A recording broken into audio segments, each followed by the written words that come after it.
Hello, bonjour à tous, j'espère que vous allez bien. Voilà, je voulais faire une petite vidéo s'agissant de l'affaire de la disparition du petit Émile. Donc là, on est à 6 semaines depuis sa disparition. On n'a aucune nouvelle information qui a fuité par l'intermédiaire des médias. Force est de constater que on n'a plus de nouvelles informations, contrairement au début de la disparition.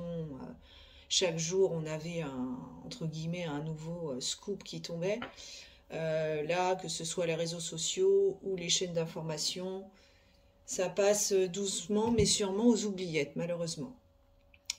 Alors, évidemment, on suppose que les enquêteurs, dans le cadre de leur enquête et la justice a sûrement des informations et peut-être potentiellement sur une piste ou sur un indice tangible, mais pour préserver le secret de l'instruction, il ne laisse plus fuiter les informations par l'intermédiaire des médias.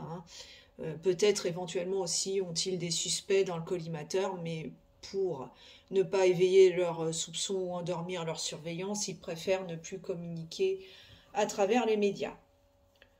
Donc à ce stade, on en est toujours, enfin du moins le public, on en est toujours au même point, c'est-à-dire qu'on n'a aucun nouvel élément. Si ce n'est quelques brides d'informations qui peuvent fuiter de ci, de là, à travers les réseaux sociaux ou certains médias, informations qui ne sont pas forcément fiables ou crédibles. Évidemment, c'est compliqué de savoir, de démêler le vrai du faux dans cette malheureuse affaire de disparition. Donc là, récemment, on a entendu une information. Alors, est-ce qu'elle est vraie ou fausse? Ça, c'est pareil, tout ça est hypothétique. Mais voilà, jusqu'à présent, on avait dit en fait que les grands-parents, le grand-père chargeait le coffre de la voiture pour aller potentiellement faire une promenade ou une randonnée, ce qui paraissait assez ubuesque compte tenu du très jeune âge du petit Émile.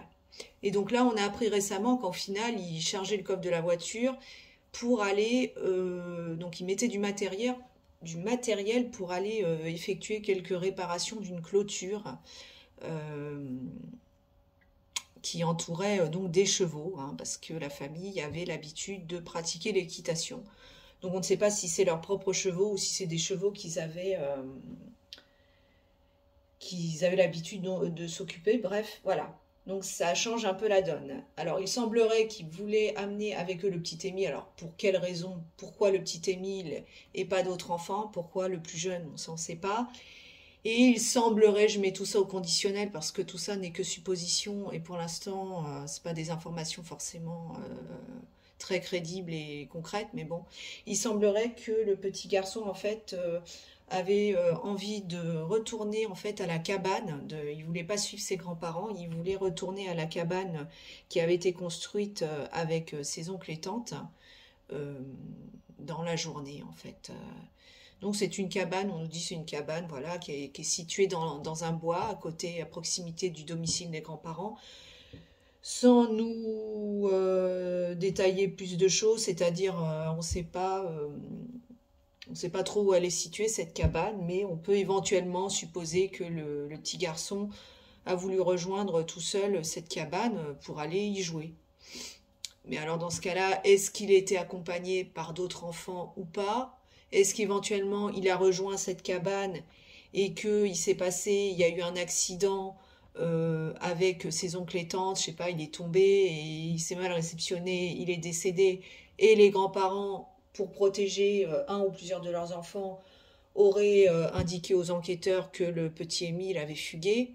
Bon, ça, ce n'est que des hypothèses, des suppositions, mais ça pourrait expliquer au moins ce fameux témoin, là, ce dernier témoin, avoir vu le petit Émile, a priori, selon ses dires, tout seul déambuler dans la rue en direction du bas du village. Ça pourrait peut-être expliquer ce fameux témoin qui dit l'avoir vu se promener tout seul. Encore faudrait-il que ce soit bien la direction pour aller à la cabane, ce qui n'est pas du tout sûr, hein, puisque si elle est dans les bois, elle est peut-être pas en direction du bas du village, mais peut-être plutôt dans un bois derrière le hameau. Bon. Mais bon, voilà, c'est une hypothèse. Euh, Malheureusement, on n'a que des hypothèses, on n'a aucune piste tangible.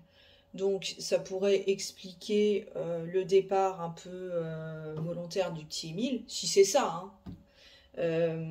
Donc il semblerait aussi que l'enfant, au moment où il est parti, il était bien habillé d'un short et un t-shirt, parce qu'il y a plusieurs versions qui disaient oui, mais non, il était en couche-culotte. Alors ça, il semblerait que ce soit le matin de sa disparition où il était en couche-culotte.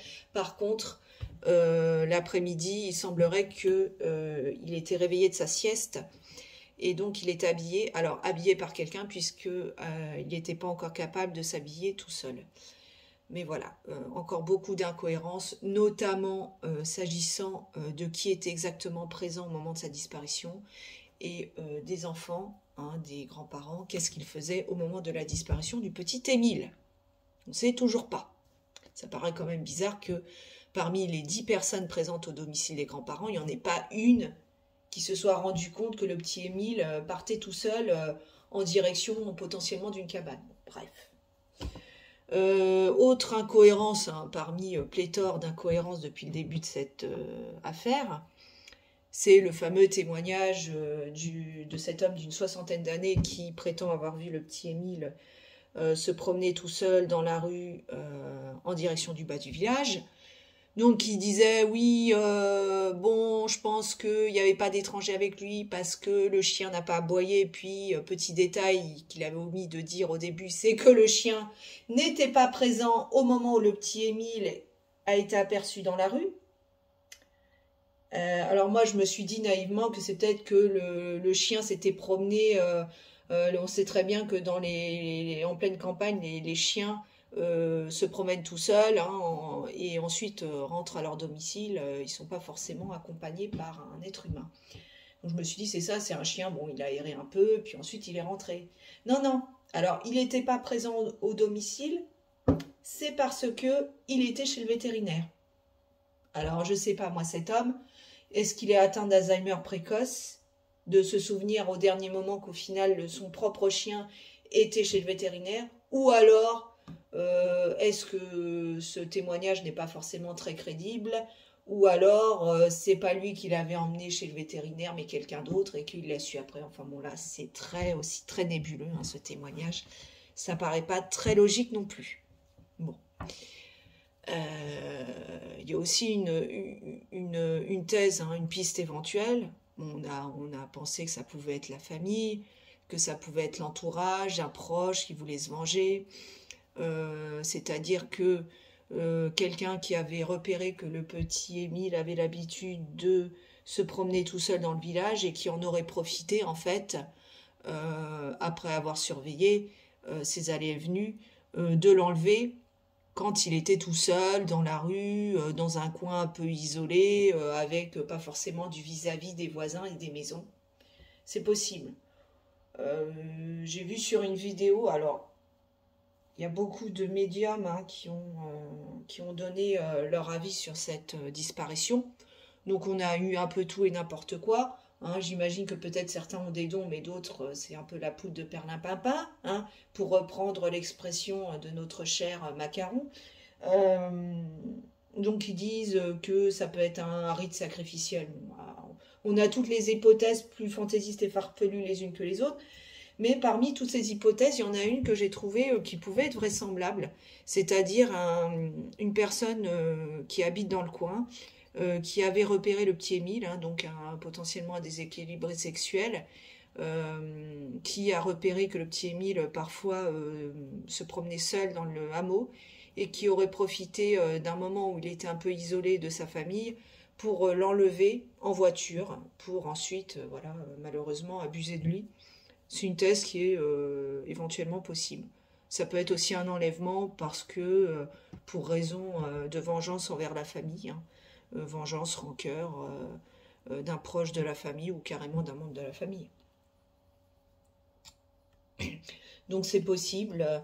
Donc je trouvais que ce témoignage était, enfin cette vision, disons ce tirage de cartes, hein, c'était un tirage de cartes d'une personne qui avait des intuitions et qui disait que elle voyait que c'était un type qui habitait dans le coin, qui avait repéré le petit Émile et qui en avait profité pour l'enlever. Et elle disait que cette personne pouvait travailler dans les secteurs des loisirs, peut-être dans un camping ou au contact d'enfants, dans un centre de loisirs ou avec des animaux, avec des poneys, etc. Et j'ai trouvé que c'était une thèse qui était aussi valable qu'une autre et pourquoi pas effectivement creuser la piste d'un homme qui habite effectivement dans le secteur, qui connaît la famille et qui connaît donc l'enfant et qui aurait voulu s'en prendre à l'enfant. Avec éventuellement, pourquoi pas, imaginer que cet homme, donc c'est un homme qui serait d'un contact facile, affable, à qui on ferait confiance parce qu'il serait très ouvert, très sociable, qui inspirerait confiance en fait et qui porterait un masque, hein, derrière cette attitude de, on va dire, de promiscuité avec les gens, très sociable, cacherait en fait une nature beaucoup plus sombre et perverse. Et peut-être avec l'aide alors involontaire d'un ou plusieurs enfants des grands-parents qui pourraient connaître cette personne, il se serait un peu inséré dans cette famille parce qu'il aurait eu des vues sur le petit Émile. Voilà, bon, c'est possible. Moi, je trouve qu'en tout cas, c'est une hypothèse beaucoup plus euh, sérieuse que l'histoire du rite sacrificiel effectué par la propre famille du petit Émile qui s'en serait débarrassé parce qu'il serait impur, issu d'un adultère ou d'une relation incestueuse. Ça me paraît complètement tiré par les cheveux maintenant. Tout est possible dans cette affaire. Tout ce qu'on peut dire, c'est qu'à l'heure actuelle, les enquêteurs et la justice ne laissent plus aucune information fuiter à travers les médias. Et donc potentiellement, ils sont peut-être sur une piste, mais qu'ils ne souhaitent pas la communiquer publiquement pour éventuellement tromper la surveillance des personnes suspectes qu'ils auraient dans le collimateur. J'espère que c'est ça et qu'ils ont une piste potentielle, puisque là, malheureusement, pour l'instant, ça donne l'impression que eh bien, on n'a rien de concret, hein, sachant que l'hypothèse première de la fugue volontaire du petit Émile ne tient pas la route, hein, pas plus que l'hypothèse d'une, d'un enlèvement par un animal sauvage qui est complètement aberrante. Voilà. Donc j'espère que cette piste enfin, que les enquêteurs ont une piste et qu'ils vont pouvoir enfin enfin, trouver. Je dirais pas trouver le petit Émile parce que je pense que à l'heure d'aujourd'hui, malheureusement, il y a de fortes chances qu'il soit décédé, ce pauvre enfant, et qu'ils auront du mal à trouver le corps s'ils ne connaissent pas le suspect. Parce que si quelqu'un s'est débarrassé du corps, c'est évident qu'ils ne pourront pas le retrouver parce que c'est en pleine nature et que c'est impossible, c'est chercher une aiguille dans une botte de foin.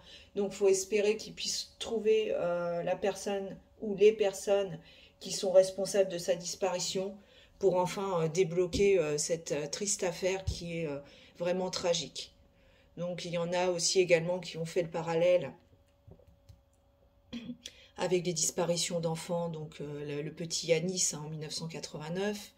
Bon, moi personnellement, j'y crois pas trop parce que l'hypothèse d'un tueur isolé qui agirait 34 ans plus tard, ça me paraît un peu improbable, mais bon. Et effectivement, on peut faire le parallèle avec l'affaire du petit Grégory. Enfin, il n'y a pas de lien entre les deux affaires, évidemment, mais on est encore une fois un peu dans dans la même façon de procéder, c'est-à-dire qu'on a affaire à un petit garçon d'à peu près le même âge, hein, 3 ou 4 ans, enfin 2 ans et demi ou 3 4 ans, en pleine campagne, hein, puisque dans l'affaire du petit Grégory, je crois que c'était dans les Vosges, dans un patelin isolé. L'enfant disparaît alors qu'il jouait dans le jardin ou qu'il jouait un peu plus loin. Personne n'a rien vu ni rien entendu. On a accusé la famille et puis bon, c'était une histoire de vengeance par un proche de la famille. Donc là, ça pourrait être aussi une histoire de vengeance. Voilà, donc j'espère que malheureusement, là, ça fait 6 semaines que le petit Émile a disparu. Il faut espérer que prochainement, dans les semaines à venir, cette affaire puisse être résolue et que cette disparition soit résolue, même si maintenant il y a peu de chances pour que le petit Émile soit vivant, mais qu'au moins on connaisse enfin la vérité sur cette tragique disparition. Voilà, affaire à suivre.